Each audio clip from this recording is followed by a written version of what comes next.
Um, I don't know. Good morning, Honorable Minister and all the distinguished guests here, and then to the participants, and most importantly, thank you for having me.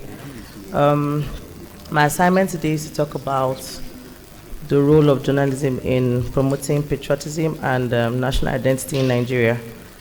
Well, I think I assumed that I was going to talk like a proper lecturer and have my slides, but I think it's another flow. My first point of my presentation, I wanted everyone to have like a mental picture of something nice they have heard, either from a story or from news, that made you feel like a Nigerian, made you feel proud about the nation. And it's deliberate. I want you to keep that thought in your mind. And then sometime during our interactive section, you can share the thoughts, with the person close to you. The main aim of what I want to speak about is we are all journalists. Because who is a journalist? A journalist is a good communicator. A journalist is someone who is critical. A journalist is someone who analyzes a story or an information that is brought to them. And I feel very passionate about this topic because I'm worried about how we disseminate information. It's not just from our, professionals who are journalists. A lot of us don't even take our time to even analyze what is sent to us. And I think it's on us as citizens to always portray the nation first. And I believe that that's what our journalists should do. They must always put the nation first as heart and the citizen second.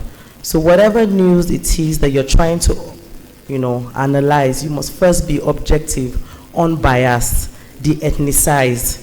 You cannot take, you cannot, because of a party, reduce your integrity. I call it the brown envelope syndrome.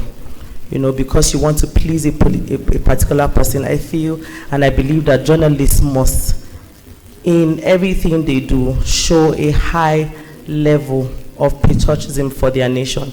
I'll just give, a few, just an example.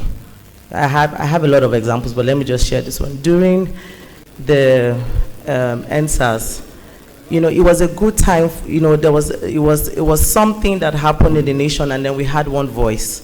Nobody was thinking about whether there was this. There was an information that was shared out.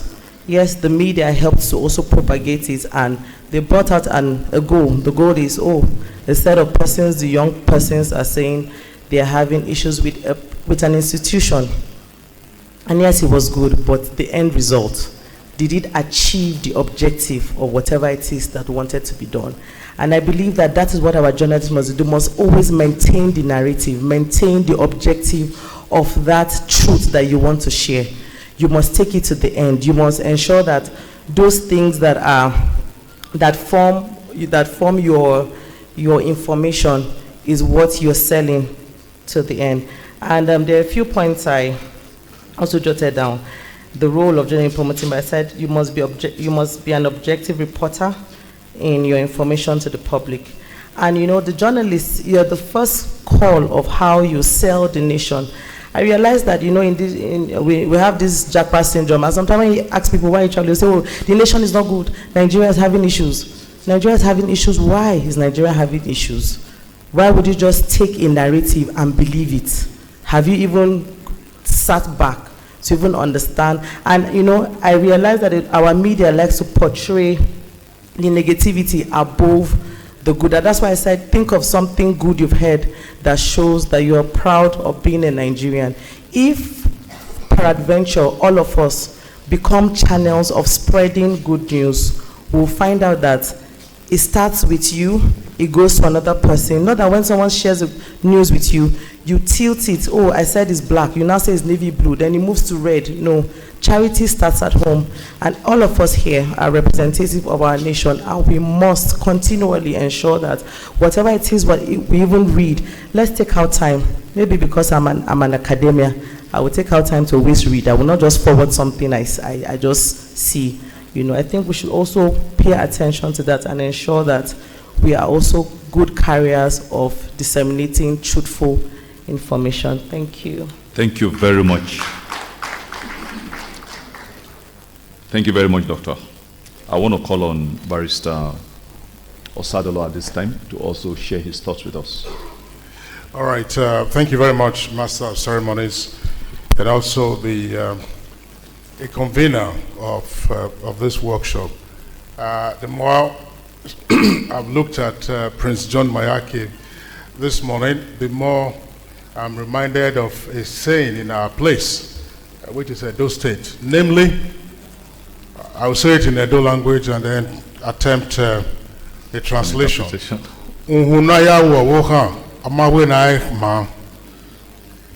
That is to say, the head with which you used to run errands as a young person doesn't mean that you cannot grow to become an important person in society.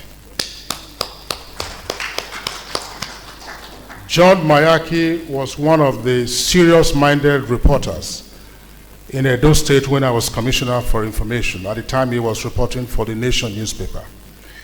And the various interactions I had with him stood him out clearly as the kind of focus that he had.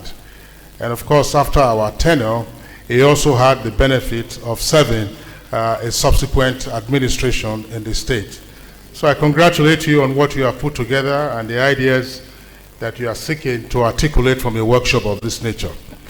But because of time limitation, I'll go straight to the subject matter, which is on patriotic journalism in the digital age.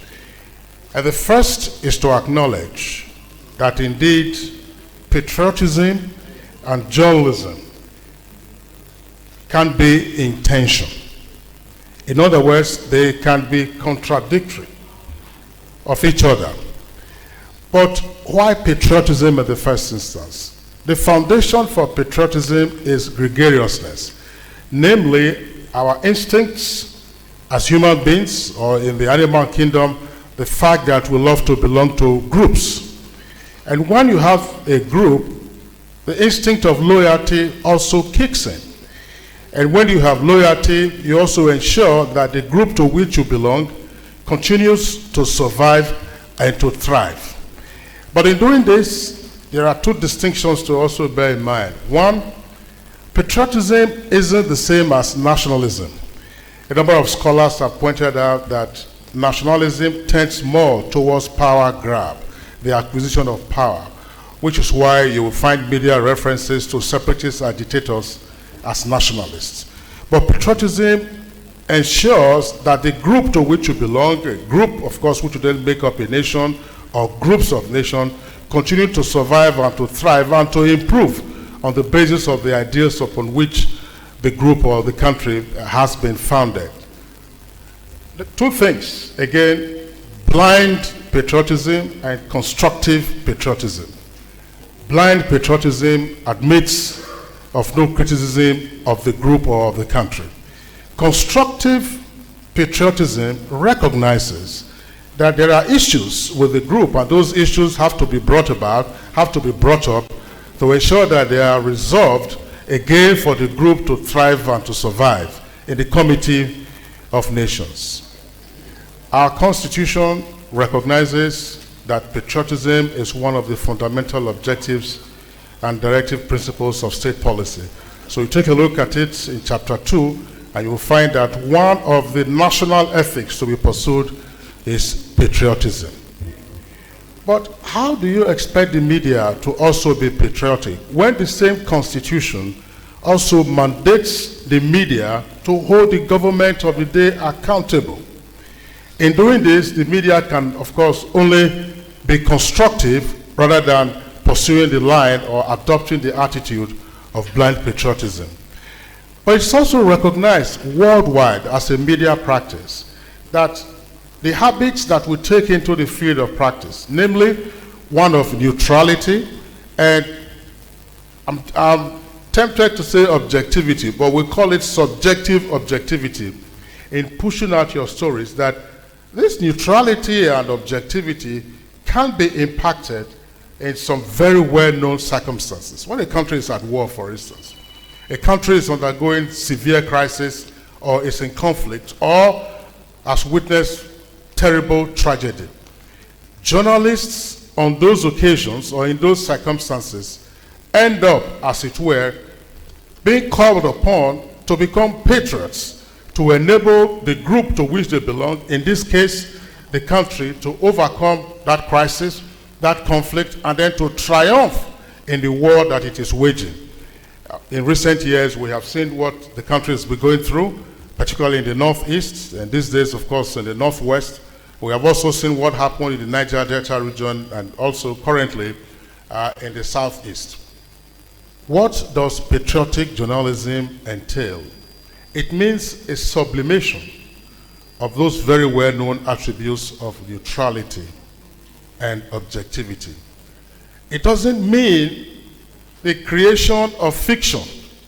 It means the advancement of the national cause, of the national interest, so that where there's a raging fire, you do not now come with your reports to pour petrol on the fire. It also means that those who are seeking to put out the fire should be encouraged rather than vilified in the course of what they are doing. I'm sure that some of us have been embarrassed by some of the reportages that we have seen with regard to the war on terror. We have men and women, officers and men who are laying down their lives so that you and I can be in the comfort of this hotel to hold this workshop. What is our responsibility to them as they are on the field? Is the responsibility to demoralize the troops?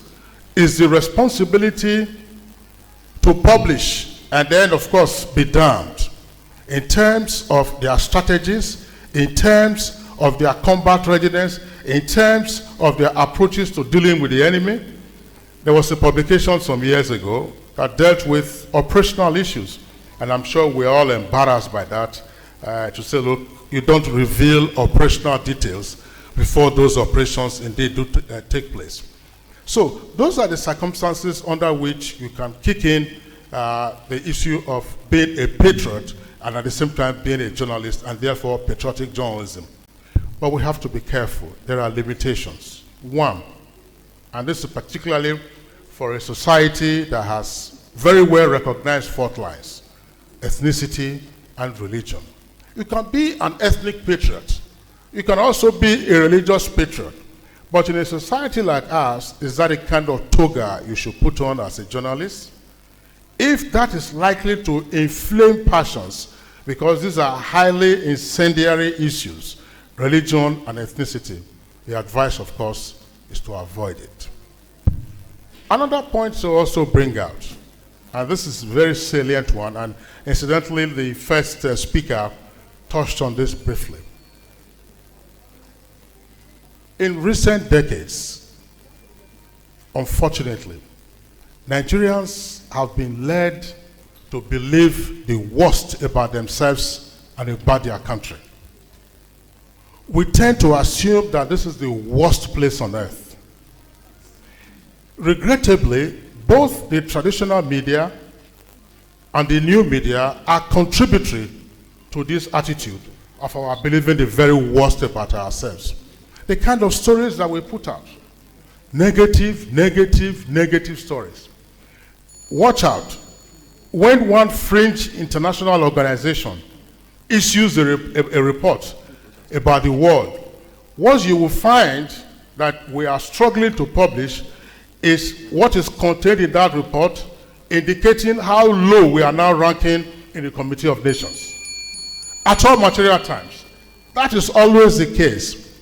The NBS Statistics General is here. They issue their periodic reports. Embedded in those reports are data indicating, well, sometimes the bad, but mostly also the good. But watch out in our media. What we do get to see are reports or data validating the negative about us rather than the positive. Where is our attention focus? I think it is patriotic for us to shun, to dull that echo chamber of negativism in our journalism practice. Thank you. Thank you very much, sir. Those are quite insightful thoughts, and some persons have already whispered to me they will require a copy of your presentation. I can see that I think you put it together as a paper. Yes, we don't mind, sir. We'll take it off. One of the officials in our secretariat will just find a way to come quietly to you when you are back to your seat, and they will get a copy and reproduce and give you the original. I will keep some copies of it. Thank you very much. Khalifa, you said you are going next. Please make it like 6 minutes, 7 minutes. Thank you very much. Khalifa will speak to us about combating fake news, the challenges facing press freedom in the digital age. Thank you, Khalifa. All right, thank you very much, our MC, for a very good job. First and first, permit me to stand on existing, or to sit on existing protocols.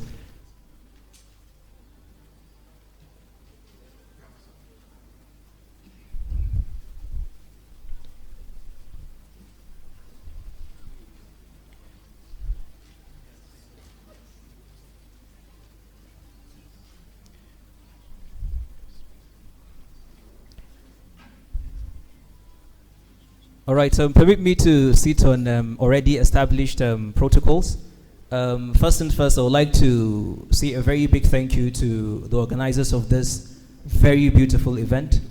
This coalition honestly deserves a round of applause. Can we all give them a round of applause? The reason is very simple.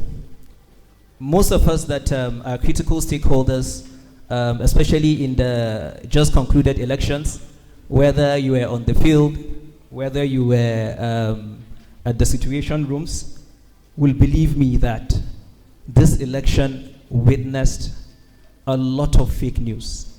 A lot of fake news that is capable of throwing this country into anarchy. But alhamdulillah, Nigeria is actually a very beautiful country. And I will say this and say it every time, that God Almighty loves Nigeria. Because with everything that happens in this country, honestly, in other places, it wouldn't be the same.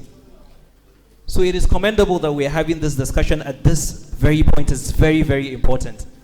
And walking into this room, I must say that it actually feels like home. I have a lot of my family members that I can see from here.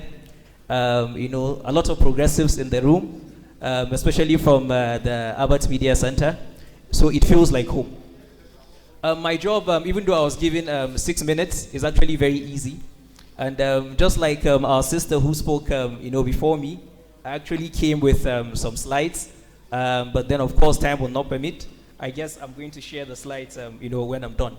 So when we talk about the issue of combating fake news, I think it's very important to start with understanding what fake news is and why it is important for us to fight fake news head on. From the word fake, it tells you that it is untrue. It tells you that it is not authentic. And then on top of it, when we deal with fake news, it has some level of dubiousness in it, and then it has the capacity to lead the public or to lead the people astray. There's always something negative attached to fake news.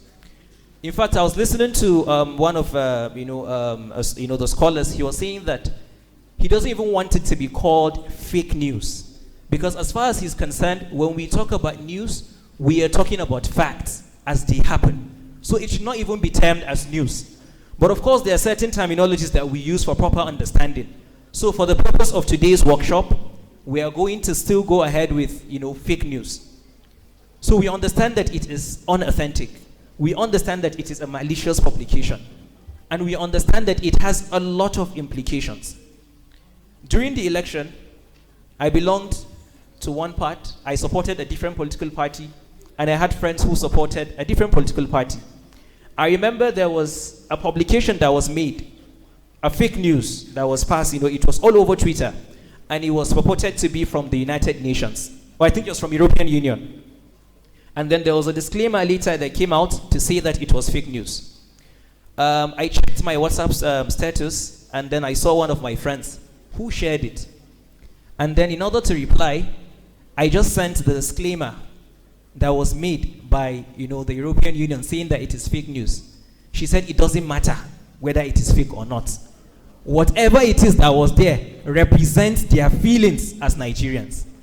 And I said, we're actually in for a very, very big trouble. This is actually a very big trouble.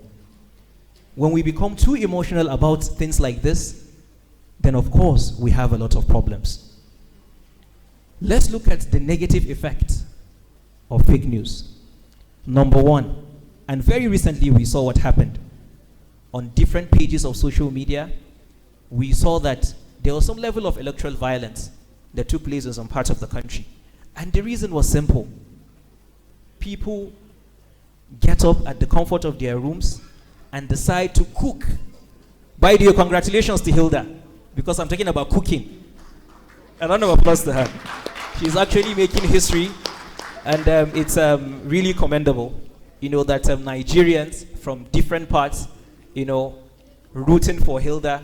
It shows that as Nigerians, we love one another. We genuinely love one another. Even when you look at the composition of this gathering, you know that we are a people that love ourselves. But one of the reasons why we are divided is fake news. Fake news. People who have evil agenda against the country, people who have evil agenda against the existence of this country, both nationally and internationally, that want to ensure that we fight ourselves, sit down at the comfort of their rooms, and then disseminate untrue information, fake news, and then we fight ourselves. So one of the problems that we encounter, of course, is electoral violence. Already, even without, this is my introduction, but our MC is already signifying that it's almost time.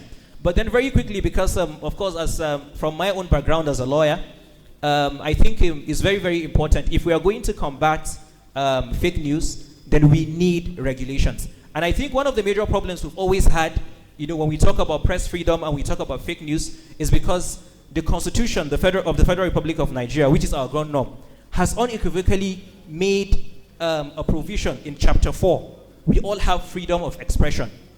And then when we talk about regulation, because I remember in 2021, a lot of civil society organizations came out to say that they do not believe in regulating social media because they believe that it's going to be an infringement of the fundamental rights of citizens.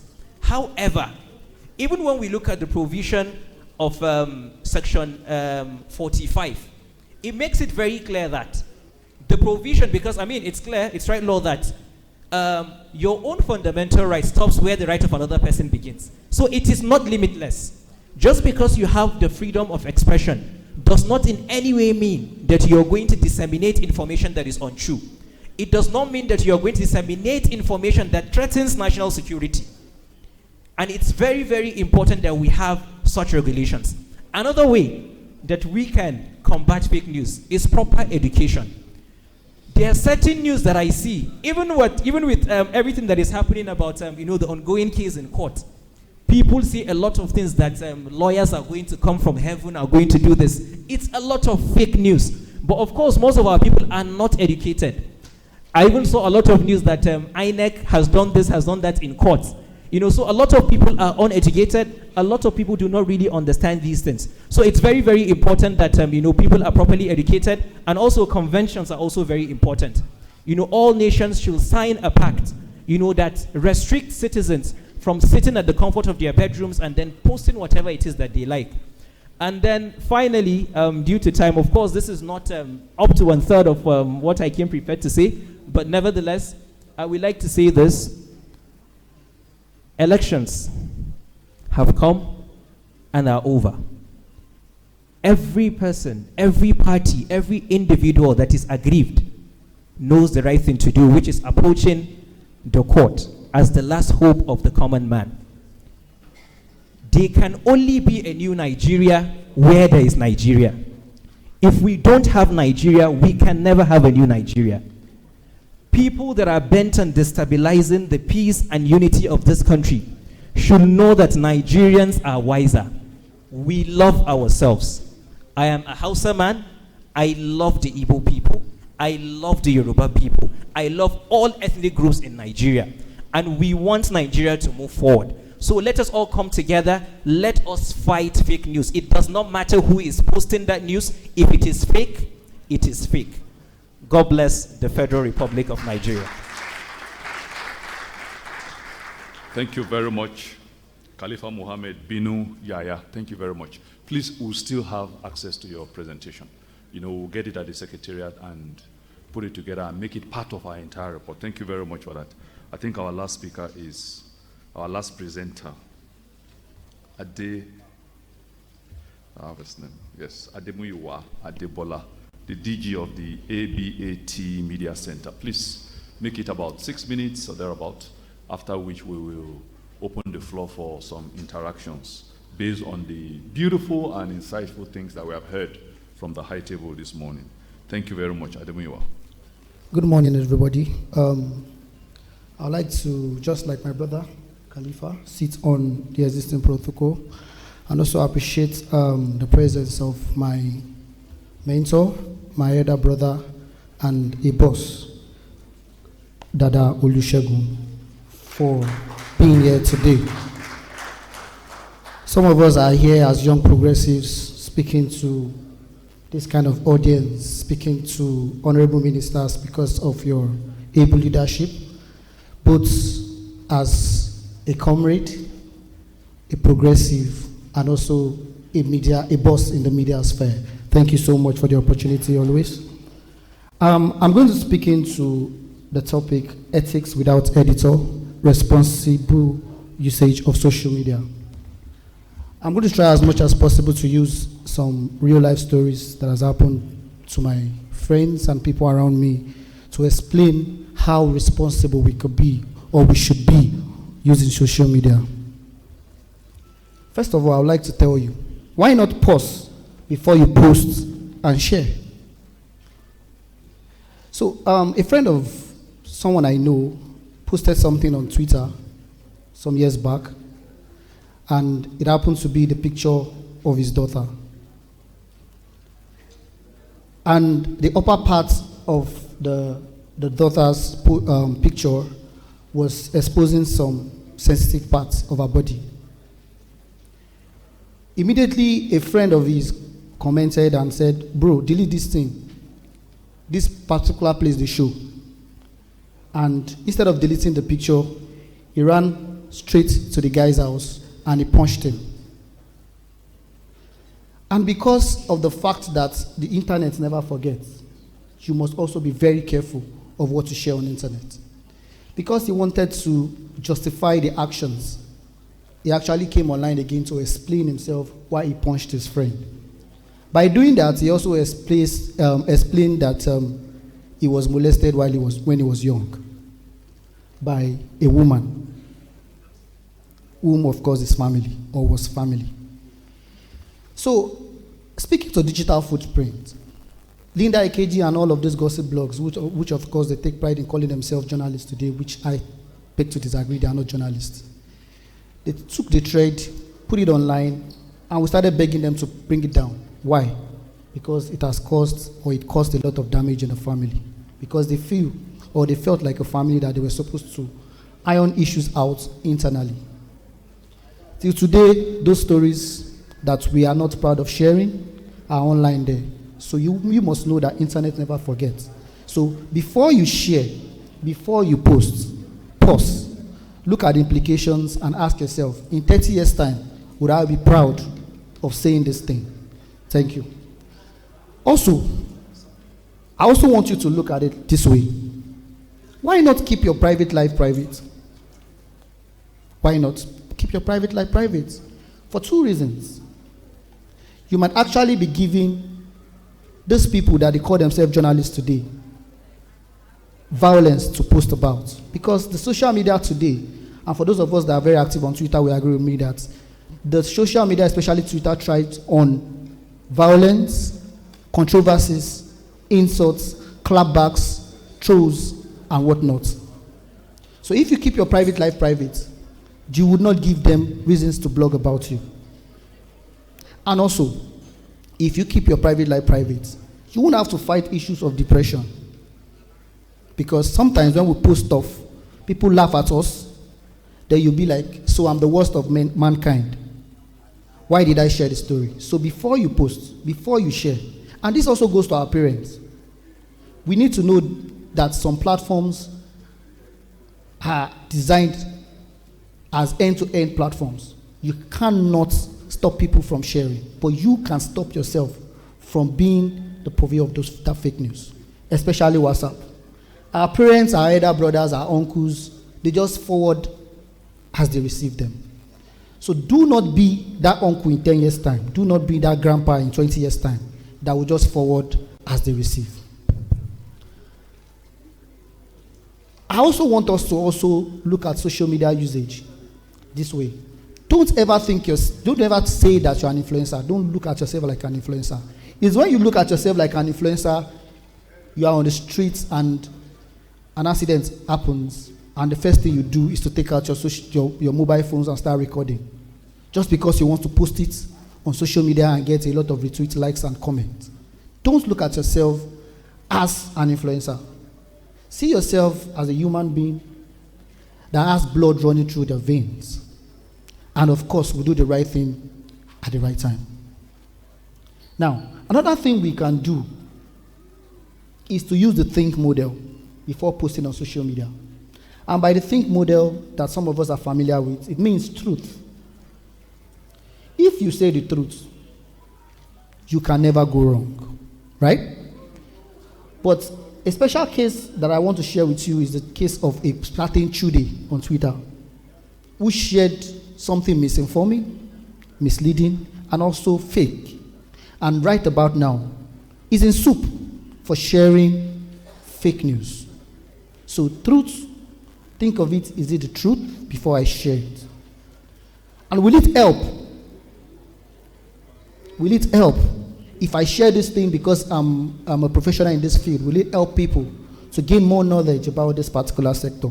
If it's not going to help, don't post it. If it's going to lead to people to depression, people to think low of themselves, don't share it. If you know a lot of your followers are from a particular niche or sector where people are struggling, you need to know that there are some certain things you don't post so that you don't make people fall into depression. Inspire. We need to inspire people to do better than you. Then people say don't share stuff when you are rich and you want to give out or reach out to the needy. I can tell you that it is very, very good that you share when you are doing good stuff so that you can inspire people. So if it doesn't inspire people, if it's also going to cause trouble instead of inspiring people, please don't post it because you are not going to have the second opportunity to edit it. So is it necessary? If you see something and of course you don't need to share it, why should you? If this is not necessary, do not share it. And is it kind? Is it going to bring joy? Is it going to make people who are down feel that there's still hope? So if it's not going to do all of those things, do not post it. And of course, before you post, understand the cyber laws of that country. So for some of us, we are used to the laws of the land, especially the aspect of cyber laws in Nigeria. If you find yourself in US, India tomorrow, before you start using social media, before you start sharing, understand their cyber laws. Sometimes you are not in trouble until you post it. A special case of Zuma of West Ham, for those of us who watch football, if that video of him eating his cat didn't surface on the internet, I'm not sure he's going to be in trouble today. And it's not just social media. Some people lose their jobs. People fall into depression. People don't get visas to some countries because of what they post every day. So I want you to also know that it's not just social media. People are watching you. And I also want to tell you a story to end this, my compare. I just enrolled into a particular university. And lo and behold, the lecturer that was taking me my major course, which is cybersecurity, is somebody that has always been of the second opinion whenever I have an opinion about something. If I'm in APC, he's in PDP. If I'm talking about support for Nigerian Army, it's the other way around for him. So because I've always engaged him maturely, I've always engaged him just like a Yoruba man will engage an elder. When I met him and I saw him that he's going to be my lecturer, I said, Mr. A, this is you. And he said, oh, I know you too. We've been engaging on different issues in the past. Then it now occurred to me that if I had been rude to him, if I had insulted him, if I had made him feel like I do not have respect for elders, I'm sure he was going to do things to me that I wouldn't even be able to quantify. So before you post that thing, before you share, remember digital footprint that social media doesn't forget, internet doesn't forget. Remember to be kind. Remember that you cannot edit it. Remember that in 30 years' time, you might have to ask yourself, why did I do this? Thank you so much. Thank you very much for that, Ademuyiwa. Each of these presenters, I'm very sure if you give them 1 hour, they will speak and engage us and keep everybody, rooted on their seats. Thank you all very much for this. We appreciate it.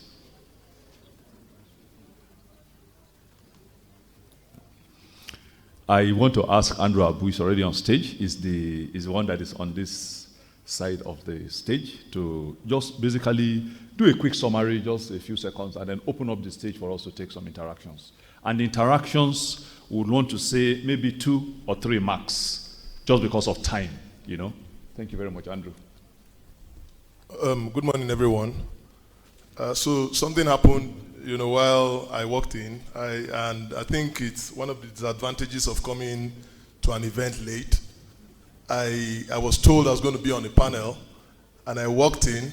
Unfortunately, the guy that walked me in didn't tell me it wasn't my panel session, and I walked straight to the stage. But well, I'm here, and I have to say something. So while all the speakers were talking, I quickly looked up a Wikipedia definition for patriotism. Of course, everybody knows what ethics is. When it comes to ethics, the balancing of ethics, patriotism as regarding journalism. I'll just quickly read this out. And patriotism is the feeling of love, devotion, and sense of attachment to one's country. This attachment can be a combination of many different feelings, language relating to one's own homeland, including ethnic, cultural, political, and historical aspects.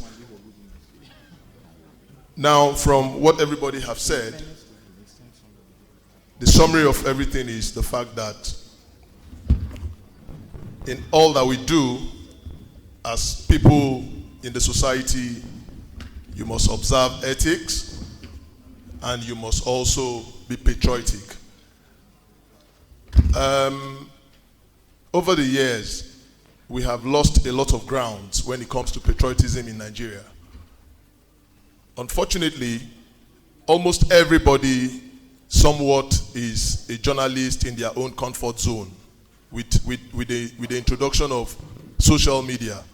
And it is, I don't know if we can say it is, the positive side of it is higher than the negative side of it. That is for all of us here to think about. But one thing I know is fake news from social media, because unfortunately the social media travels faster than the mainstream media. As a matter of fact, I think the mainstream media is playing catch up, with the social media guys, and that was very evident in Trump and the mainstream media, CNN, and all the people he was fighting. They were playing catch up. I mean, he was just tweeting from his phones, and they were just running helter skelter and all. Above everything, I think the kind of negative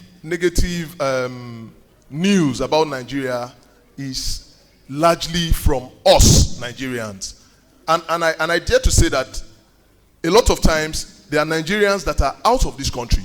The people that have discarded this country and have called these countries all sorts of names and have left the shores of this country. They are the ones that are the purveyors of fake news and are very unpatriotic.